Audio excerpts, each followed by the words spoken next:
আসল শান্তি হলো আখিরাত, মুমিন বান্দাদের জন্য শান্তিটা হলো জান্নাত। তাই আমি তাকে মৃত্যু দিয়ে আমি তাকে জান্নাতে প্রবেশ করাইলাম। সকলে বলি সুবহানাল্লাহ। অসম্মানিত মুসল্লি ভাইরা আমার, অসম্মানিত উপস্থিতি, যারা এই 9টি গুণে গুণান্বিত হতে পারবে তাদের জন্য সুসংবাদ রয়েছে। সুসংবাদটা কি? মুমিন বান্দাদের সুসংবাদ হলো জান্নাত। 1 নম্বর সুসংবাদ হলো আত-তাইবুন, যারা সুসংবাদ প্রাপ্ত ব্যক্তি হবে, যারা জান্নাতি বান্দা বান্দিরা হবে, তাদের প্রথম নাম্বার গুণ হবে তারা তওবা করবে।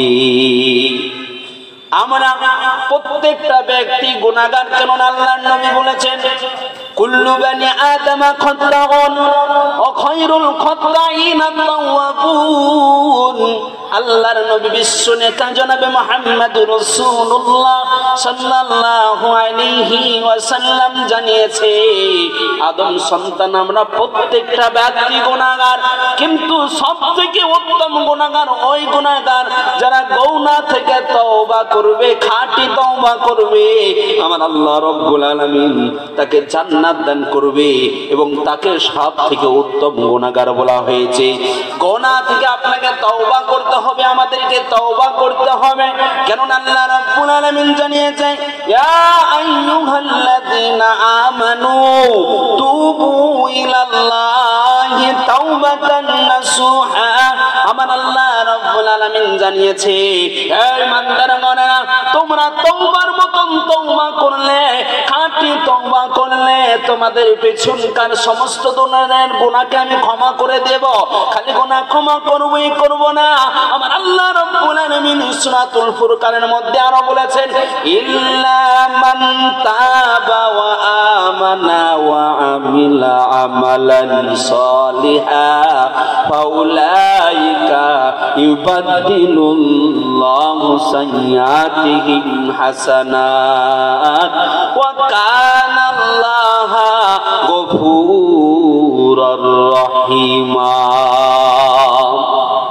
এই বান্দা, তুমি যদি তওবা করো, ইল্লা মান তাবা, তওবা করো, ওয়া আমানা, তারপরে ঈমান আনো, তারপরে ওয়া আমিলা সলিহা, আমলে সলিহা করো, নেক আমল করো, তোমাদের পিছনকার গুনাহগুলোকে ক্ষমা করবই করব এবং তোমাদের পিছনকার গুনাহগুলোকে নেকির সঙ্গে পরিবর্তন করে দেব। তাহলে মুমিন বান্দাদের প্রথম নম্বরে গুণ হবে আত-তাইবুন, তারা তওবাকারী হবে। যারা সুসংবাদ প্রাপ্ত ব্যক্তি হবে, যারা জান্নাতি ব্যক্তি হবে, তাদের 1 নম্বর গুণ হবে আত-তাইবুন, তওবাকারী হবে। 2 নম্বর গুণ হবে আত-তাইবুন আল-আবিদুন, এবং আবিদ বান্দা হবে, ইবাদত করনে ওয়ালা হবে। আমাদের মধ্যে বড়ই কম দেখা যায়, আমরা ইবাদত করতে চাই না, আল্লাহর গুণগান করতে চাই না, কিন্তু অবশ্যই অবশ্যই আমাদেরকে মাথায় রাখা দরকার, আমাদেরকে ইবাদত বন্দেগী করা লাগবে, আমাদেরকে ইবাদত বন্দি করা লাগবে। যদি আমরা ইবাদত বন্দি করতে পারি, আমার আল্লাহ রাব্বুল আলামিন জানিয়ে নিয়েছে رب هذا البيت الذي يطعمهم من جوع وآمنهم من خوف। আমার আল্লাহ রাব্বুল আলামিন জানিয়ে দিয়েছে, ওই রব্বে কারীম যদি কাবার মালিকের আমরা যদি ইবাদত বন্দি করতে পারে, দুটো পুরস্কারই করবে, পুরস্কৃত করবে। আমার আল্লাহ রাব্বুল আলামিন 1 নম্বর পুরস্কার হলো আমাদের অভাবের সময় আমাদের রিজিক দিয়ে দিবে। রিজিকের জন্য আমরা দিল্লি, আমরা বোম্বে, আমরা সৌদি, আমরা অন্যান্য ভিন দেশেও চলে যাই রিজিকের জন্য। যারা ইবাদত বন্দি করতে পারবে তারা আমরা সকলেই সেই দিন আল্লাহ রাব্বুল আলামিন আমাদের সকলকে রিজিক দিয়ে দেবে। আল্লাহ রাব্বুল আলামিন আর একটা জিনিস দিয়ে নেবেন, আপনার যখন আপনার জন্য কোনো সমস্যা আসবে, বাধা বিপত্তি আসবে দিনের উপরে চলার উপরে, তখন আপনাকে সিকিউরিটি গার্ড দেবে। তার মানে আল্লাহ ছাড়া কোনো ব্যক্তিকে ভয় করা দরকার হবে না। আল্লাহ রব্বুল আলামিন আপনার জন্য যদি হয়ে যায় আর কোনো কিছুর দরকার হবে না।